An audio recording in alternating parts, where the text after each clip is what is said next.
Ini karena yang kemarin paling fatal tuh di sini bener-bener sampai dagingnya putih kelihatan.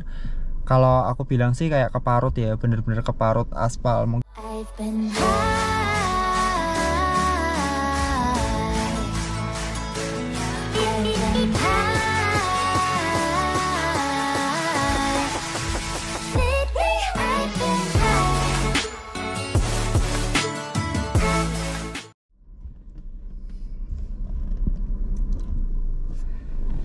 Pagi teman-teman, apa kabar? Balik lagi di channel Dani.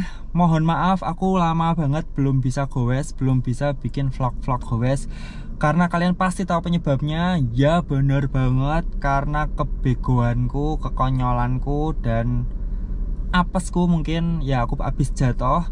Dan aku baru berani atau baru nyaman buat posting kronologis jatuh itu sekitar lebih dari 10 hari setelah jatuh. Nah, di situ aku ceritain kronologisnya gimana, kenapa kok bisa jatuh, terus lukanya seperti apa, damage-nya ke sepeda seperti apa di video di atas ini. Terus ketika aku upload itu nggak pakai lama, sekitar 1 jam setelah upload tuh ada statement yang menarik, ada komentar yang menarik. Komentarnya kayak gini, tetap semangat mas, sekalian bikin konten tentang cara penanganan luka habis jatuh dari sepeda. Ini komen dari Indiren 7168. Thank you brother atau cewek ya. Ini menurutku oke banget, dan mungkin aku mau update dulu kondisiku setelah berarti kapan nih, kita lihat timeline dulu ya. Aku tuh jatuh habis Tour de Ambarukmo. Tour de Ambarukmo nya itu tanggal 28 sorry, tanggal 21 Juli tanggal 22 Juli 2023. Nah, aku jatuh tanggal 23 Juli 2023. Jadi sehari setelah TDA. Nah, terus ini berarti ketika video ini diambil itu adalah berapa hari nih? 7 hari, 8, 9, 10. Oke, ini adalah 10 hari pasca jatuh di speed 40 di Palagan, Jogja. Aku mau update dulu. Yang kalian lihat di videoku sebelumnya, luka di bagian bibir, maju dulu ya. Luka di bagian bibir ini udah hilang, udah terkelupas, dan ternyata ini nggak terlalu dalam bibir. Dan di sini ini nanti aku bakal tunjukin aku kasih apa aja. Terus luka di tangan ini yang tadinya tiap lekukan ini ada luka, udah hilang juga, udah terkelupas. Nah, terus luka di kaki ini masih ada, cuman aku susah buat nunjukinnya ya. Jadi aku tunjukin yang di tangan dulu aja. Ini masih ada, belum bisa kelupas. Nah, ini udah dari hari ke 7 itu aku udah nggak olesin obat sama sekali. Nah, ini yang mungkin kalian tunggu-tunggu, yang paling fatal, luka di sini. Aku turun dulu. Nah, ini masih ada. Ini udah bentuknya kayak tato. Udah mengerikan lah guys ini. Ini karena yang kemarin paling fatal tuh di sini bener-bener sampai dagingnya putih kelihatan. Kalau aku bilang sih kayak keparut ya, bener-bener keparut aspal. Mungkin luka bakar tuh ya rasanya kayak gini. Amit-amit, semoga nggak terjadi lagi sama aku dan sama kita semua. Aku mau tunjukin apa yang aku lakukan waktu itu. Mungkin bisa jadi rujukan, bisa jadi cara tips buat teman-teman semua. Penanganan pertama yang harus dilakukan ketika jatuh di aspal. Konteksnya kita ngomong luka luar ya. Nah, gimana caranya kita tahu luka luar dan luka dalam? Kalau aku sih simple.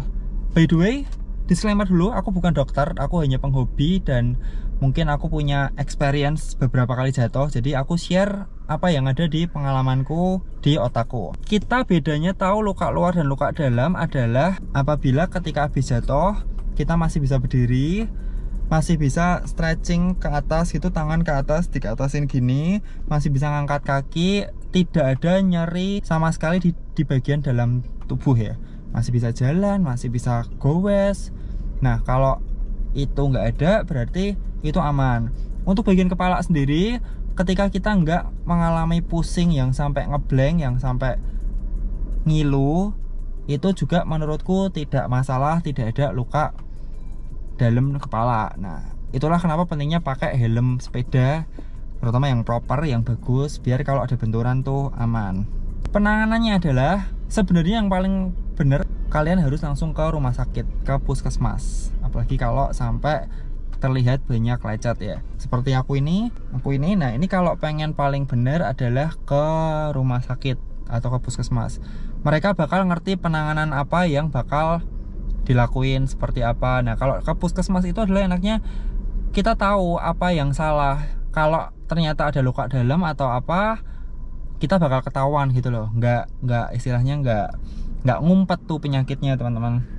Nah, kalau aku kemarin terus terang, aku ketika selesai jatuh, aku dianterin teman dari Jogja, Wadian, thank you banget, dianterin ke hotel. Nah, dan di hotel itu karena aku orangnya penakut, terus terang aku tuh bener-bener takut sama obat, takut sama suntikan, dan aku takut ke dokter, takut ke puskesmas. Jadi aku bener-bener nggak mau kalau nggak urgent, kalau nggak kepepet. Jadi aku ke hotel lah itu.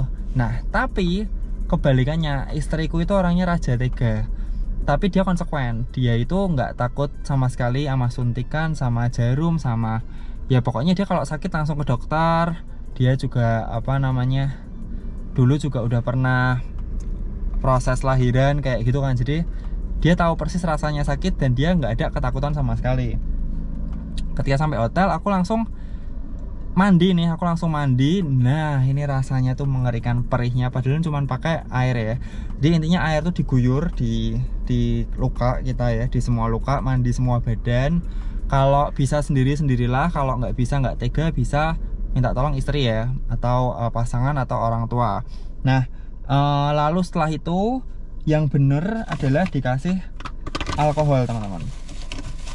Nih, alkohol 70%. Ini bisa kalian dapat di apotek. Alkohol tuh dikasih di kapas atau dikasih di kayak kain kasa gitu, dipuk-puk gitu, atau kalau kalian tega langsung disiram aja. Tapi ini bakalan amat sangat sakit, aku bilang dulu ya. Dikasih alkohol di luka terbuka itu amat sangat sakit. Tapi konon katanya alkohol ini bisa membersihkan lebih bersih dan bisa mencegah infeksi gitu, teman-teman.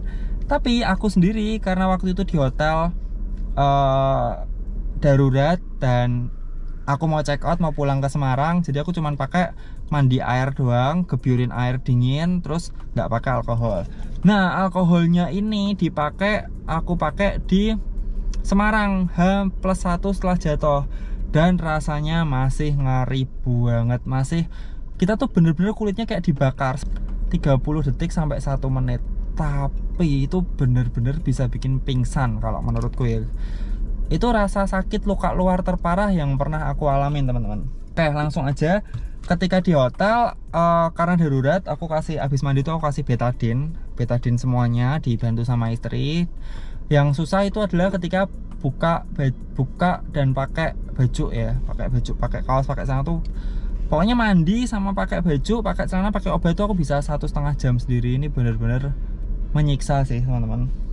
Nah, terus sampai di Semarang, aku tuh beli obat favorit istriku. Ini namanya Prontosan Wound Gel. Nah, ini obatnya aku nggak ngerti. Yang jelas istriku nih pakai ini tuh katanya paling manjur dan dia bentuknya gel. Nah, sisi positifnya obat ini adalah tidak terlalu sakit, nggak menimbulkan rasa perih yang berlebih. Terus kalau pakai obat ini cenderung lukanya tuh lebih cepat hilang bekasnya, jadi bekasnya tuh lebih bersih, teman-teman. Ini yang dipakai istriku. Terus ketika aku googling, ini tuh harganya lumayan mahal nih, sekitar berapa nih, 30 mili kah? Pokoknya yang kecil itu 30 mili nih ya, itu harganya sekitar 200 ribuan. Jadi wow, aku kaget ketika istriku beli itu. Aku googling, wih ternyata mahal Jo, ngapain tuku ini? Terus kata dia ini paling manjur kalau buat dia, karena dia alergi antiseptik semacam betadine, semacam obat Cina, semacam yang gitu-gitu tuh dia alergi, teman-teman. Nah, sementara pakai Prontosan tuh dia nggak ngerasa sakit dan tidak alergi. Tapi yang aku rasain adalah pakai gel ini tuh menurutku lebih lama keringnya, lebih apa ya, nggak bisa langsung kering gitu teman-teman. Dia membuat kulit kita tetap lembab, tetap basah.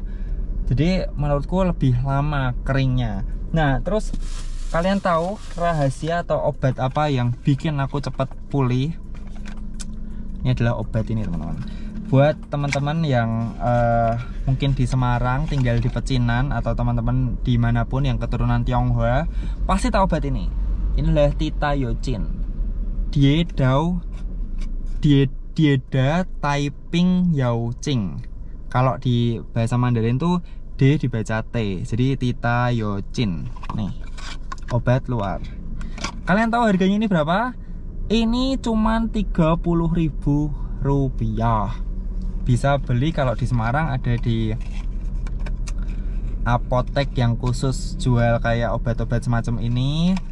Apa ya namanya ya, aku lupa, di dekat di Jalan MT Haryono, di Jalan Gajah Mada, atau bisa ke toko Pancajaya, itu memang toko obat-obat Cina, ramuan-ramuan Cina gitu teman-teman. Terus aku juga beli nih Yunnan Baiyao. Nah ini nanti dikasih rujukannya 2 kali sehari, sekali minum 2 kali teman-teman, 2 kapsul. Nah kalau Yunnan Baiyao ini obat minum, obat oral ya, harganya 80 ribuan, masih relatif oke lah. Jadi total ini tuh sekitar 110 ribu dua ini. Nah 2 obat ini tuh menurutku manjur banget, karena begitu dikasih ini, begitu dikasih Titayocin terutama, itu 2 hari setelah dikasih tuh obatnya mulai mengering, lukanya mulai mengering, mulai lebih cepat kering. Jadi kalau H+2 itu H+3 setelah jatuh ya, itu mulai mengering. Tapi ini rasa sakitnya 11-12 sama kayak alkohol. Jadi ini juga sakit banget. Cara makainya gimana? Cara makainya itu sebenarnya gampang, tinggal pakai kain kasa atau pakai ini kapas ditutul-tutul, atau kalau kalian tega bisa langsung diginiin teman-teman. Nah terus ini tuh obat ini tuh menurutku baunya enak, baunya kayak ramuan Cina gitu. Dan ini komposisinya juga pakai bahasa Cina, aku juga nggak paham. Tapi yang jelas aku dari kecil kalau ada luka luar tuh selalu dikasih ini sama kakek, sama nenek, sama orang tua. Jadi aku paling senang obat inilah. Memang perihnya minta ampun, perih banget, tapi ini literally 2-3 kali lebih cepat dibanding obat-obat luka luar antiseptik lokal pada umumnya. Jadi kalian harus punya ini kalau buat jaga-jaga di rumah kalian ada yang sakit teman-teman. Ini no endorse ya, ini pengalaman pribadiku.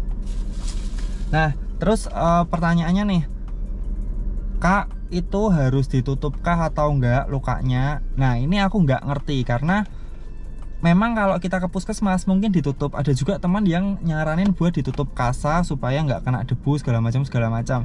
Nah kalau aku, posisiku, aku beberapa kali jatuh luka luar pakai obat ini itu relatif cepat kering dan nggak ada masalah. Jadi aku nggak tutup tuh si tangan, si luka-luka. Tapi aku hindarin buat aktivitas di luar rumah. Jadi kayak kena debu gitu-gitu aku bener-bener hindarin. Aku lebih banyak di rumah selama jatuh itu. Dan alhasil ya nggak ada masalah. Terus kalau ditanya sempat infeksi atau enggak, mungkin sempat ya di hari kedua ketiga itu sempat kayak bernanah, ada darah putih. Jadi darah putih itu konon katanya dia semacam imun tubuh, dia juga membantu atau nyerang virusnya atau gimana lah, aku nggak terlalu paham. Yang jelas aku sempat demam, sempat 2 hari tuh kayak rasanya demam, kayak rasanya anget. Ya yang ada di logika aku nih, badanku lagi berperang melawan penyakit ini, jangan sampai ambruk. Jadi aku juga sempat minum Sanmol atau paracetamol, intinya pereda demam gitu teman-teman. Nah singkat cerita, yang paling nggak enak kalau kalian jatuh itu adalah planning atau rencana kalian tuh bakal ambiar total. Jadi aku tuh kan udah ikut event dari jauh-jauh hari ya. Setelah TDA tuh aku 1 minggu setelahnya ada Pokari Marathon. Jadi kalian bisa lihat aku di foto-foto Pokari Marathon tuh seperti apa ambiarnya. Dan jadi lukanya ini tuh sebenarnya udah nggak kenapa-kenapa, nggak terlalu sakit. Cuman ketika dia dienjrok-enjrok, di lari gitu kena tekanan gitu, dia tuh kayak kerut-kerut gitu, terus perih lagi teman-teman, kayak ngelupas gitu. Pernah ketarik itu langsung berdarah lagi. Nah itu yang perih ketika dibuat lari maraton. Terus ketika kena matahari dia terasa lebih hangat, mungkin karena ini luka kulitnya tuh kulit dalam ya, kulit yang baru tumbuh, jadi wah efeknya tuh nggak enak banget pokoknya. Jadi ya kemarin yang tadinya kita udah planning latihan maraton tuh 42 kilo ya, itu udah 3-4 bulan sebelum hari H, jadi ambiar deh, jadi kacau. Yang aku tadinya pengen sub 4, pengen di bawah 4 jam lari, itu kacau jadi 4 jam 50-an menit, kacau. Jadi intinya gagal sudah sub 4 ku tahun ini, mungkin akan aku ulang tahun depan teman-teman. Oke, jadi mungkin pesanku buat teman-teman semua, kalian kalau semisal jatuh langsung cari pertolongan, kalau bisa langsung ke puskesmas atau rumah sakit atau ya pokoknya klinik kesehatan. Tapi kalau enggak ya kalian bisa lakuin apa yang aku lakuin, langsung pakai alkohol, langsung pakai obat gini. Nah ini kalian bisa beli nih, ini manjur banget, perih tapi cepet kering, aku jamin teman-teman. Oke, nah ini hari ke-10 nih udah mulai ngelitek teman-teman. Nah istriku tuh suka narik ini nih, tapi ini sakit sih sebenarnya. Kalau yang belum kering tuh dalamnya tuh masih ada darah-darahnya, jadi ini bakalan sakit ketika ditarikin. Mungkin ini kalau dimandiin atau dikompres air hangat bakal lebih cepet buat ngelupas. Jadi ini ada dua tipe, ada yang suka didiemin aja, ada yang suka dikelitekin. Oke, jadi thank you banget teman-teman udah nonton, dan thank you buat komentar-komentar dan perhatian di video-video sebelumnya. Sekali lagi, aku jatuh itu murni salahku, dan bener omongan teman-teman semua, jatuhku konyol. Yang namanya sepedaan apalagi turunan tuh sebenarnya nggak boleh satu tangan, jadi jangan ditiru. Mungkin kalian kalau memang mau ngevlog kayak aku juga, prepare chest strap di dada atau di helm di kepala, supaya kita tuh selain selain satu tangan kita bisa pakai ngoceh, ngevlog atau ngerekam di dada atau di kepala ketika turunan atau ketika lagi posisi ngebut gitu teman-teman. Dan kalau ditanya kapok atau enggak, aku enggak kapok, aku masih bakal gowes karena bentar lagi aku bakal ikutan Tour de Borobudur di hari Sabtu ini, beberapa hari setelah video ini tayang. Jadi ya ini nggak pernah gowes, nggak pernah latihan, semoga nggak ambiar nanjak ke Karanganyar itu kalau nggak salah ini. Oke, mungkin sekian dua kali ini. Thank you teman-teman semua. Kalau ada pertanyaan dan saran langsung tulis kolom komentar. Sampai jumpa di video berikutnya. Tetap sehat dan tetap semangat. Bye bye.